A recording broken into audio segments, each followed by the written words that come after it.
High everyone, welcome to pencil drawing by Fiza. আজ দেখাবো তিনটি ড্রয়িং এক্সারসাইজ একদম নতুনদের জন্য। এক্সারসাইজ 1, প্রথম ধাপে সোজা লাইন প্র্যাকটিস করুন। এটা আপনাকে স্ট্রোক কন্ট্রোলে সাহায্য করবে। আমরা প্রতিদিন এভাবে 5 থেকে 10 মিনিট ডায়েরি আঁকবো। বিভিন্ন রকম ফুল স্টপ ডায়েরি আঁকলে আমাদের হাতের ব্যালেন্সটা ঠিক হবে। এইভাবেও আঁকাবাঁকা করে রেখা করে লাইন আঁকা শিখব।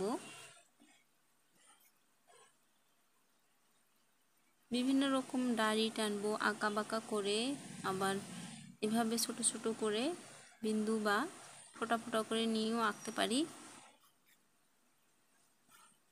এইভাবে করে ডায়েরি প্রতিদিন 5 থেকে 10 মিনিট প্র্যাকটিস করলেই অনেক।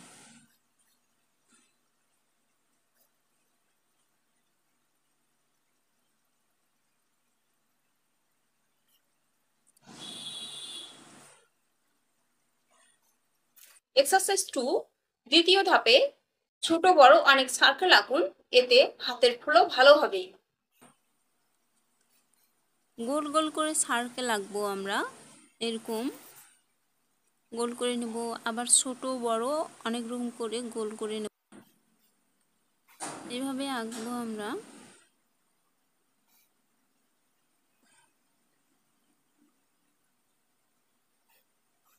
এভাবে সার্কেল আঁকবো সুন্দর করে।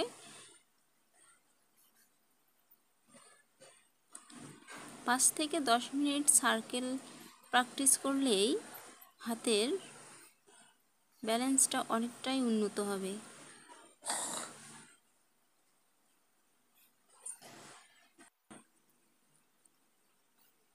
এভাবে আমরা সার্কেলগুলো আঁকা প্র্যাকটিস করব প্রতিদিন, তাহলে আমাদের অনেক সহজ হয়ে যাবে ড্রয়িংয়ে।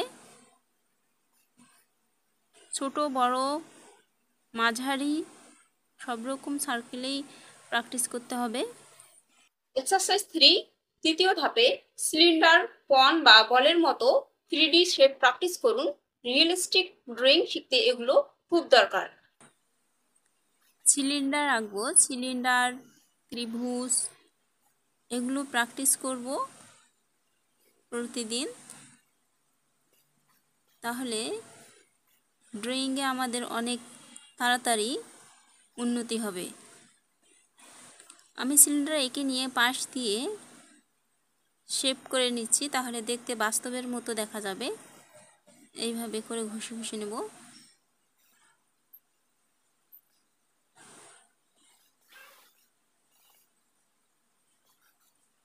এইভাবে দুটো ডাঁড়ি টেনে নিলাম, নিয়ে এইভাবে নিচের দিকে গোল করে নিলাম, নিয়ে পাশ দিয়ে এইভাবে শেপ করে নেব,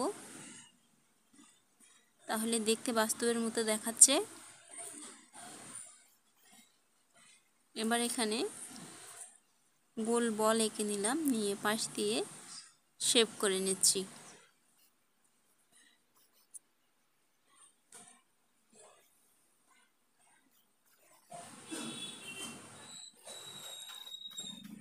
বা সাইড দিয়ে আরেকটা রেখা টেনে দিয়ে এইভাবে করে নিলেই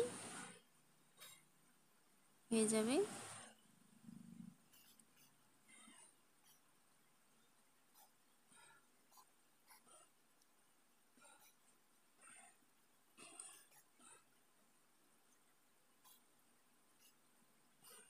এই তো হয়ে গেল সুন্দর একটা চারকোনার।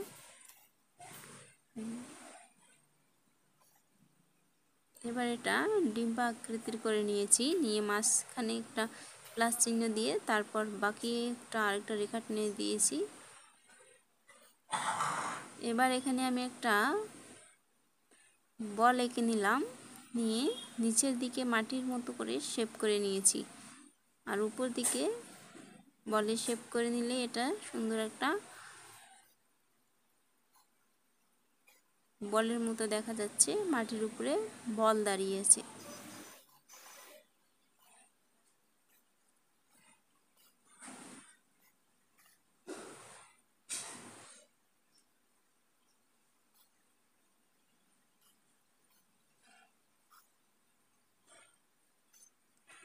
এইভাবে আমাদেরকে প্রতিদিন 10 মিনিট প্র্যাকটিস করলে আমাদের এই 3টে এক্সারসাইজ প্রতিদিন করলেই আপনি অনেক উন্নতি করবেন।